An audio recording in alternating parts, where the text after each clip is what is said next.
Ernest Ouandié est né en 1924 dans le village de Bana, situé dans l'ouest du Cameroun. Après avoir terminé ses études primaires, il intègre une école normale d'instituteur et commence à enseigner vers 1945.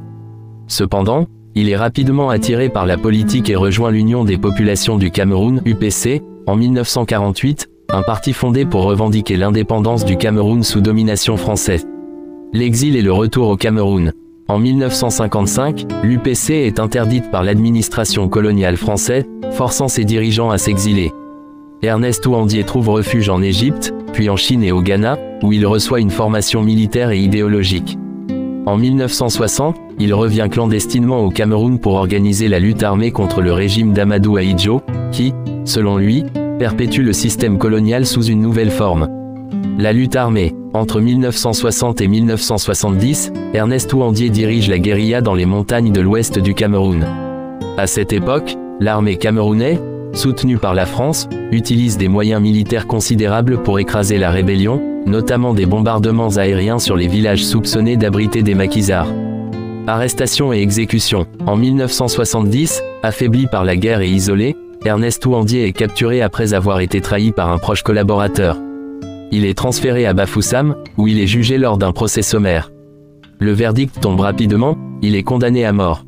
Le 5 janvier 1971, Ernest Ouandié est exécuté publiquement à Bafoussam, sur la place du marché, devant une foule forcée d'assister à la scène pour servir d'exemple. Héritage. Plus de 50 ans après sa mort, Ernest Ouandié reste un symbole de la lutte pour la souveraineté du Cameroun. Son nom est aujourd'hui associé à la résistance contre l'oppression et son combat continue d'inspirer de nombreux militants et historiens. Ernest Ouandié est né en 1924 dans le village de Bana, situé dans l'ouest du Cameroun. Après avoir terminé ses études primaires, il intègre une école normale d'instituteur et commence à enseigner vers 1945. Cependant, il est rapidement attiré par la politique et rejoint l'Union des populations du Cameroun, UPC, en 1948, un parti fondé pour revendiquer l'indépendance du Cameroun sous domination française. L'exil et le retour au Cameroun. En 1955, l'UPC est interdite par l'administration coloniale française, forçant ses dirigeants à s'exiler.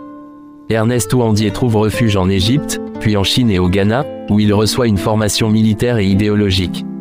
En 1960, il revient clandestinement au Cameroun pour organiser la lutte armée contre le régime d'Amadou Ahidjo, qui, selon lui, perpétue le système colonial sous une nouvelle forme. La lutte armée. Entre 1960 et 1970, Ernest Ouandié dirige la guérilla dans les montagnes de l'ouest du Cameroun. À cette époque, l'armée camerounaise, soutenue par la France, utilise des moyens militaires considérables pour écraser la